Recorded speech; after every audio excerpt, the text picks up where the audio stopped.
Good morning, Bucknutters. Welcome to the Bucknuts Morning 5 here on Monday, October 7th, 2024. I am Dave Biddle. I'll be joined by Dan Rubin in just a moment. We have made it to the much-anticipated Oregon week. We've been talking about it all offseason.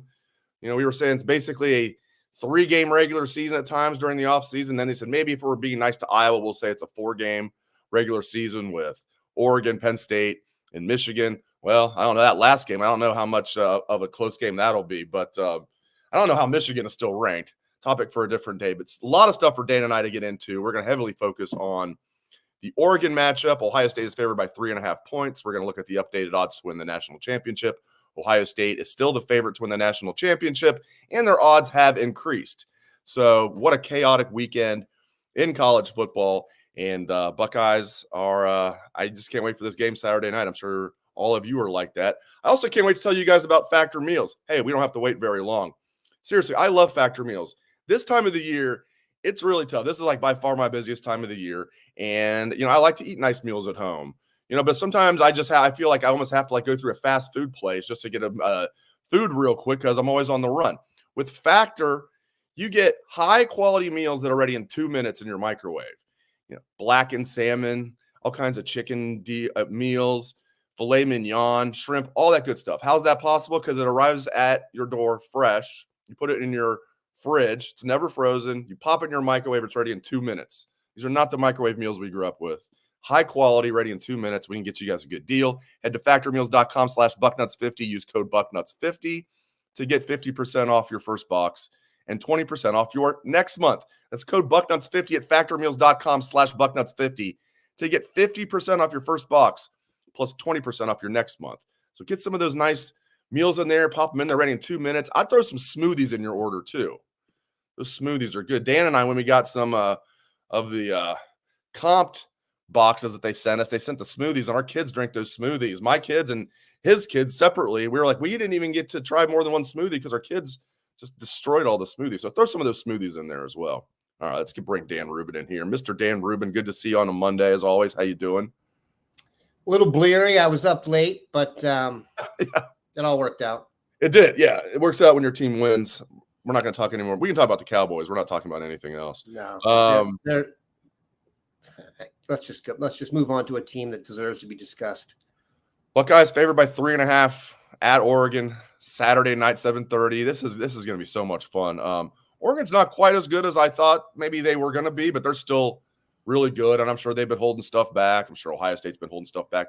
There's no holding stuff back now, man. This is show your cards time. I love it. Even more than maybe we thought. You mentioned that in the lead-in, that the must-win games were coming. I'm not sure I thought this game would be 2 versus 3 when it came up, given that means there'll be only one other SEC team ranked, which is surprised the Earth didn't rotate off its axis when that poll came out. Did you get a chance to watch Michigan State versus Oregon? I did, yeah. So I did as well. And as I was watching that, I was formulating some ideas. And I was thinking to myself, relative to our Bucknutters here, this is going to be the game that is a referendum on the Ohio State defensive line.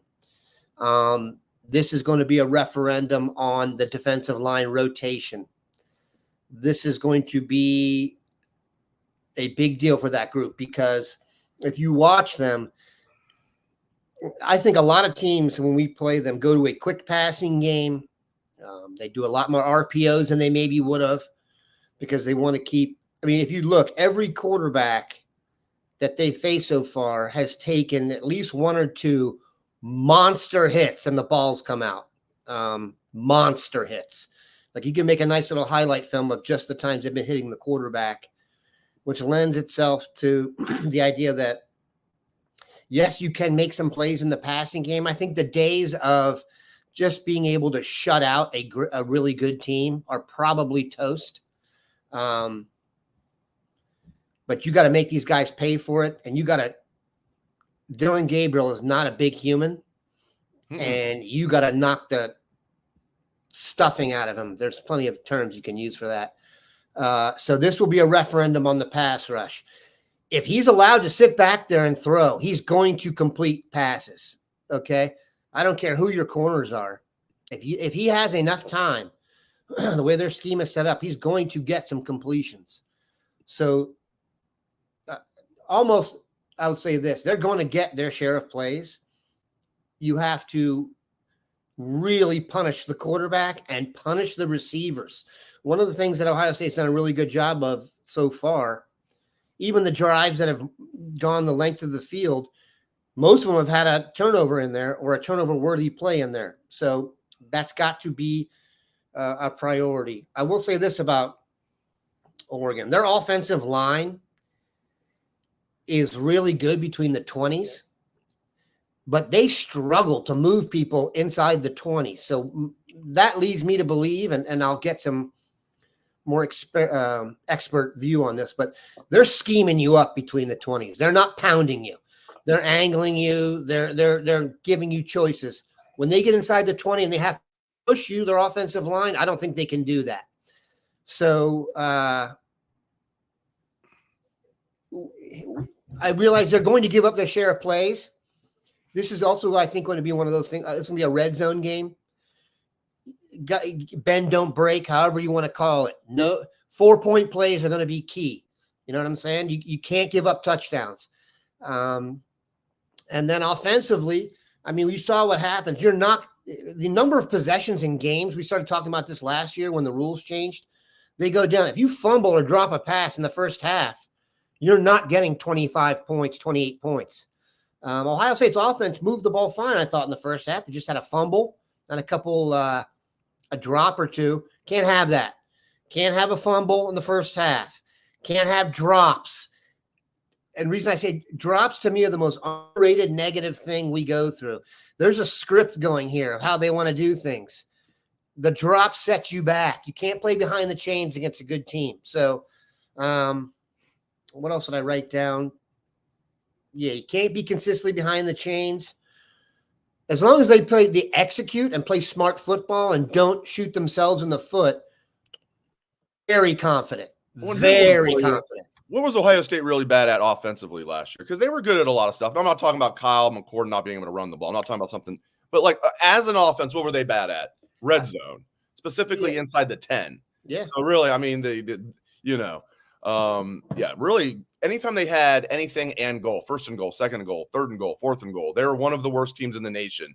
Not like one of the worst of the teams that are a contender, one of the worst teams in college football, period, last year. I just pulled up the stat this morning, Dan Rubin. The number one team in the country in college football this year in red zone conversion rate, the Ohio State University. That's the influence of Chip Kelly. That's the influence of having a quarterback that can run the ball. You're not playing 10 on 11, which is what Ohio State was doing last year. It's a defensive coordinator's dream. When they know they don't have to account for the quarterback, all of a sudden they can just fly in their defensive ends and they don't have to worry about it. They can just pinch every time. So we've seen them go from one of the worst to right now statistically the best. Now, granted, other than Iowa, they really haven't played good defenses. But what Chip Kelly, Will Howard, the offense as a whole have done to clean up their one weakness and make it as a strength, very impressive. Dave, take, for example, the key drive against Michigan last year. Your quarterback was Kyle McCord, and your running back was Jamonte Traynham, and your receivers were Marvin Harrison and an injured, Emeka at times. And Julian Fleming, who can't really see the field. They had Carnell Tate too, but Julian Fleming can't even really do anything at Penn State. I actually saw him. He actually was celebrating on a touchdown. He didn't score. First time I've seen him. The difference in talent is also, here's another big upgrade. And this is no offense because I like the kid, but Seth McLaughlin versus Carson Hinsman is a massive upgrade. Carson Hinsman isn't even getting on the field, and Seth McLaughlin has been tremendous. So they just have, they have a much better team. So it's easier to score in the red zone. I mean, if you were, think about it, if you were playing against Ohio State last year and you got in the red zone, it was like get 18, triple 18. And you probably would have been in good shape. Now it's like, okay, we replace 18 with 4. You can all discuss that depending on we'll just say push. Even give the advantage to Marv. We bring in our own 18. He just happens to be a quarterback. No, I hear what you're saying, though. Then you have the run. The offensive line is better. The running backs, comparing Diamante Traynham, a converted linebacker who we didn't even recruit from the state as a running back, comparing him to Trayvon Henderson, who was playing great football for himself. I've never seen Trey play this well. Yep. Just decisive, runs harder than he's ever run, great blocking. And then Judkins is, I mean, I might get a tattoo of that guy. So we're not talking about the same team at all. And Kyle's had a great year at Syracuse, and I've watched him play. He's done fine. It's not the same. I will say this. The Cardinals should actually go with Ohio State's offense from last year. Marv, 2 catches. Offensive coordinator should get his bus fare taken away. But I digress. Drink. Bucknutters. It's a little early, but whatever. Patrick does it all the time. Well, he usually waits to have people on in the afternoon in the happy hour. It was funny when Patrick had Ross Bjork on the happy hour. Ross was actually supposed to be on Bucknuts Morning 5 Friday. It got moved to Thursday, so Patrick just had him on the happy hour. And Ross is such a cool guy. He even said, he's like, wait a minute, if it's the happy hour, shouldn't we have some type of libation or something? And Pat's like, man, maybe next time when we're doing it in the afternoon. But love Ross Bjork. Yeah, man, this is exciting. I'm going to take a look at this as well. So check one more point, Dave, could I make? Go ahead. Yeah, go ahead. This win is going to look a lot better in about 6 weeks, because if you look at Iowa's schedule, they may win out. They have a chance to win out. And look, I know Iowa's Iowa, us, but from a national perspective, that's still going to be a quality dub. We've seen you can be favored in conference and go on the road to a team that's not as good as yours and lose. We've seen that. The whole weekend was about that. So I don't think we should look past this win as much as I get the feeling everyone thought it was kind of a layup. And they keep, everything is about, the next test. And now it's like, now they're lumping the Michigan State and Iowa test together. And like the big test is coming with Oregon. I think Iowa's defense is as good as Oregon's. Yeah, for sure. If Iowa had, again, I mean, their offense is better, but if they had a better offense, that'd be a problem. There's no doubt about it. That was a very, very good game by Ohio State. They only led 7-0 at halftime, but as you mentioned, they had 2 turnovers in the first half. It was a little fluky that they only led by 7 because they had 2 turnovers and they were stopped on a 4th and 1. Okay, but you look at total yards. If you're leading 7-0 in a football game at halftime, but you're more than doubling the total yards of the other team, and the only reason it's 7-0 is because you keep shooting yourself in the foot, you got to think, we're going to come out here. Maybe they think they're going to come out here and make it 28-0 before we could blink, but that's what they did. Very impressive win for Ohio State, and they took their foot off the gas and still beat a good Iowa team 35-7. You're right. That win will age like fine wine. Mm-hmm. And check this out. So you have all the computers that do it. You know, they spit out all this stuff. They all have Ohio State as the best team in the nation. The human polls are still a little behind. Not the human poll that I like, Dan, and that's the Vegas or the Columbus Sportsbook now that it's legal in Ohio as well. But seriously, I have it on the screen here for our viewers on YouTube, Twitter, and Facebook. All right, I'm going to announce it, though, for people that are just listening. All right, number one. Explain the plus minus for the. So if let somebody. So right there, you have Georgia and Texas have plus 450 odds to win the national championship. Right, plus 450. They're tied for the second best odds. That means if you put $100 down on Texas to win the national championship, and they did, you'd win $450 plus 450. So you put $100 down, or if you put $10 down and they win it, you'd win $45. All right. So Ohio State is plus 290. They've got the best odds, the lowest odds. That means if you put $100 on the Buckeyes to win, and they won, you'd win $290. Or you put $10 on it, you'd win $29. So there's your little gambling 101 primer. I find this interesting. This is the true poll, in my opinion, because these guys in Vegas, they're not doing this now, obviously, they're trying to get money on different things. I get that, but this is the true ranking. All right, number one, Ohio State, plus 290 odds to win it all. Tied for second, Texas and Georgia, plus 450. Then you have Bama, fourth at plus 650. Oregon, fifth, 9-1, meaning plus 900. Big drop off from Oregon to number 6, Ole Miss, 17-1. Penn State, 18-1. Miami and Tennessee, 20-1. Clemson, 27-1. Notre Dame, 40-1. Texas A&M, who Notre Dame beat, 50-1. I cut it off at 12. There's a huge drop off. First of all, in my tiers, I would put Ohio State as tier 1. Texas, Georgia, Bama, Oregon is very strong tier 2. And then there's a pretty big drop off there to tier 3 with Ole Miss, Penn State, Miami, Tennessee. It was just such a crazy weekend. If we just had Vanderbilt beating Alabama, number 1, that would have been crazy enough. I mean, Tennessee getting beat, Missouri getting completely exposed. What a wild weekend. Michigan looking like trash. For those of you who are not on the Ryan Day bandwagon, or at least not in favor of him, I don't know. I can't remember it, and I should have written it down. I think he improved to like 44-0 against unranked teams. What's Kalen DeBoer's record against unranked teams at Alabama? It's not 44-0, is it? Don't think. So that's a challenge. Look, man, they're in good shape. There's no question about it. We said this at the beginning of the year. Sometimes it's also your year in terms of who everyone else has. Like, let's just say this. Michigan, they looked a little stronger last year than they do this year.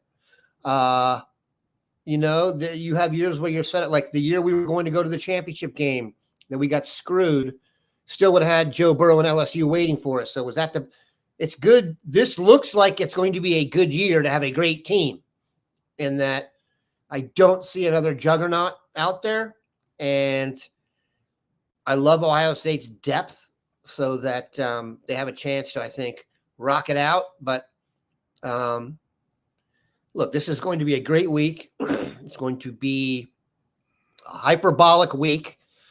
And to say that, I mean, the ratings on the game you're about to watch, I can already predict right now, is going to be by far the number 1 game of the week. You're talking about prime time at Autzen. Woo! That's going to be some fun stuff. Unfortunately, Bucknuts 1 will not be flying out for the game, so your guy will be watching it from home. So you're going to jump on the postgame show. No, I already got guys. You're always welcome to jump. I haven't had you on the postgame show yet this year. That's late at night, Dave, and I like to enjoy the game. So I know. I'll have you on some other night. I have J-Book's going to come on this week, not from a light rail on the way to an Arizona State game at Sun Devil Stadium. That was interesting.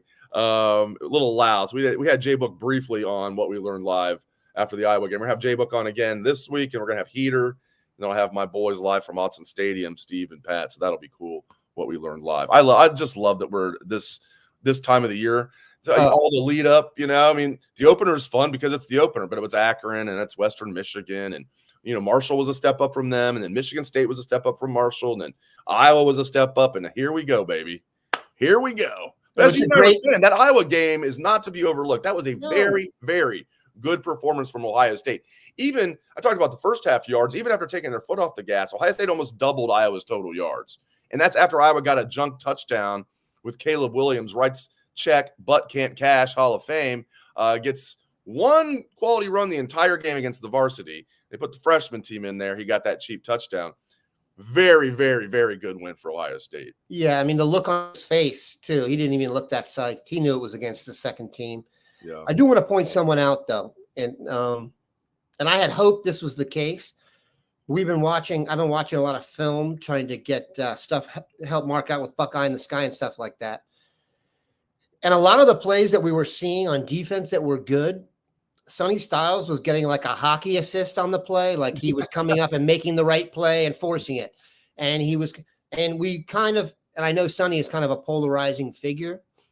I wonder if this defense became his over the weekend.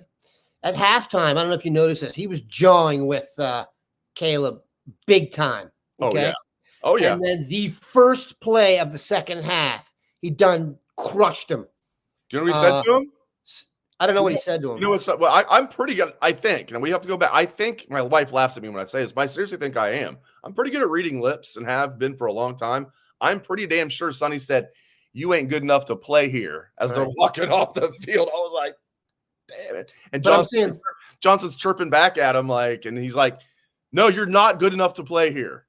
I love the moxie, and then, like I said, the first play of the second half. That kid's a good player, but man, you do not want to tug on Superman's cape.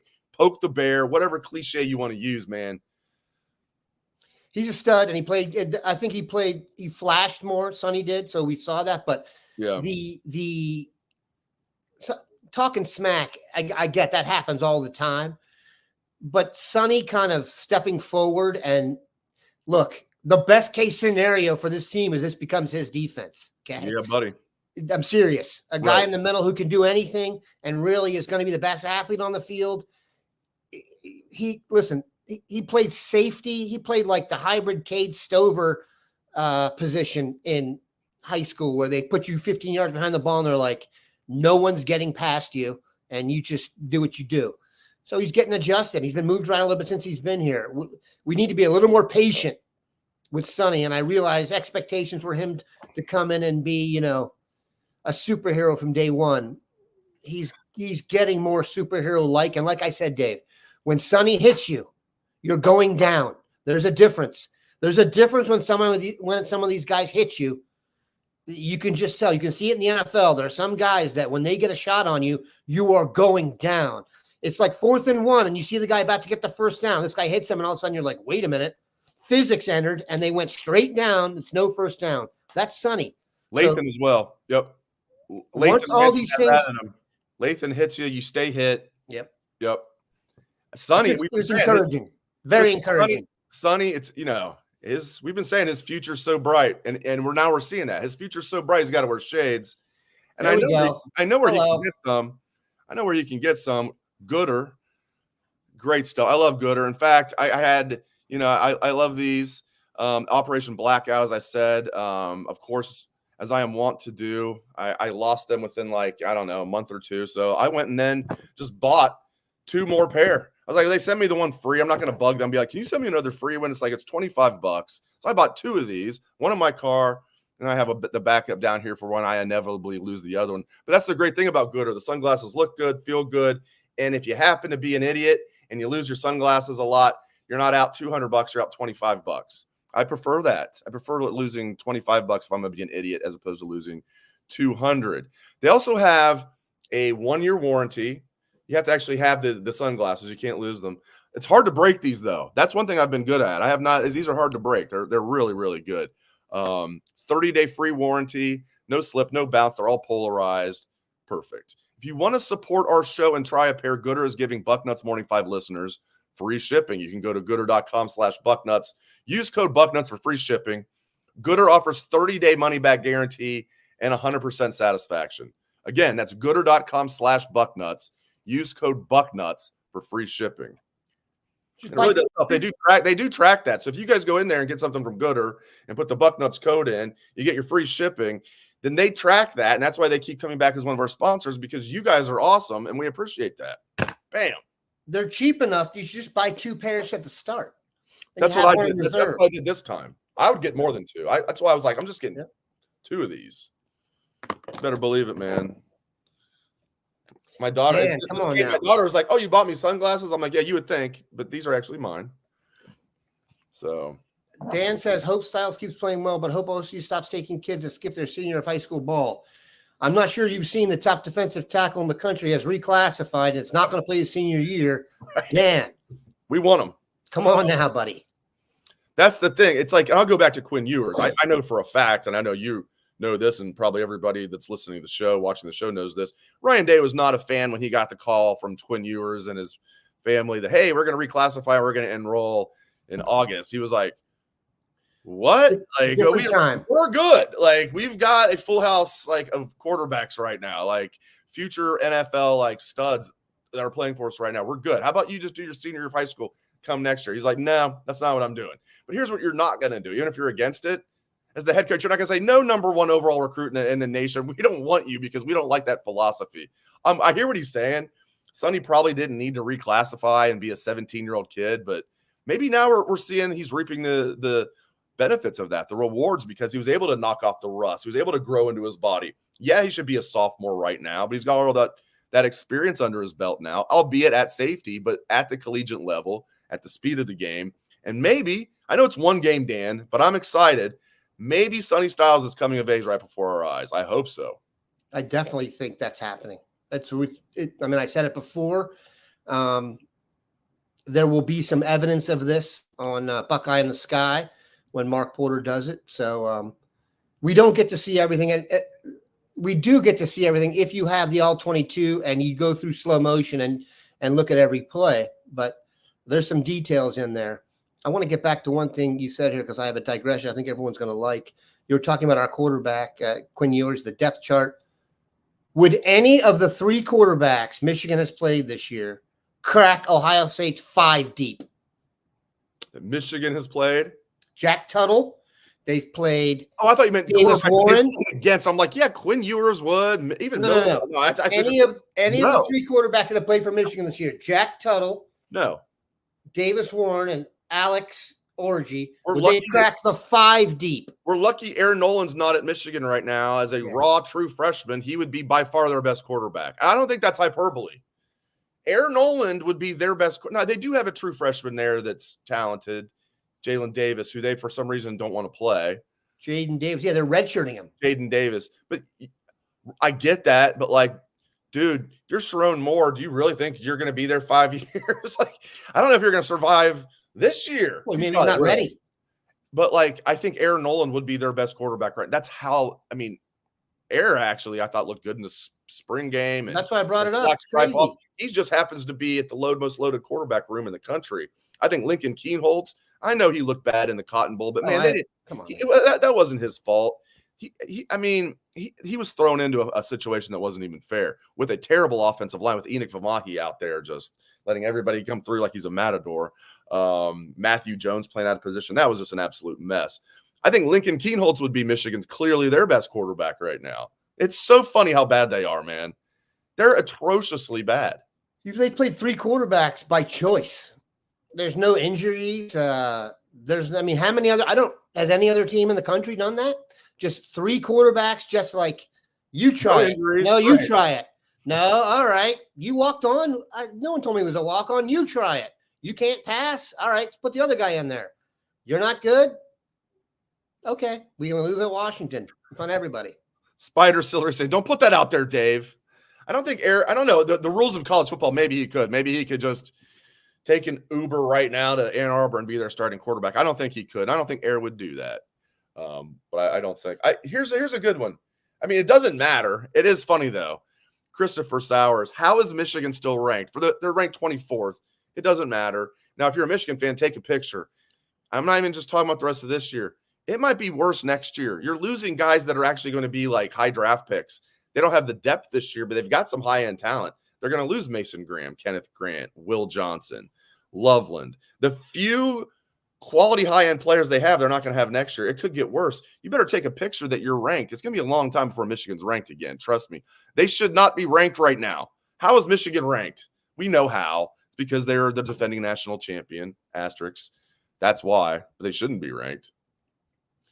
Dave, we've lost some viewers because I don't know if people know this, and I've talked about it. There were a number of people coming over to watch this show from Michigan on a consistent basis. I can show you analytically. So I got a little thing, our top shows over time and stuff. The What We Learned live show after we lost to Michigan was consistently in our top 6 or 7 videos for like 4 months because they were just coming back to drink our tears. And then we thought to ourselves, when exactly will this stop? And actually, you can mark it. About halfway through the Texas game, the chatter just ended. And they haven't come back. You know what I'm saying? There's no more yapping because they got shown the door, but it's going to get worse. They're going to be the real gift would be to come up with the excuses ahead of time now and tell us what those are going to be. Like, here's the one we're going to get the most. You bought a great team. Not to mention that that's legal. Okay. Now,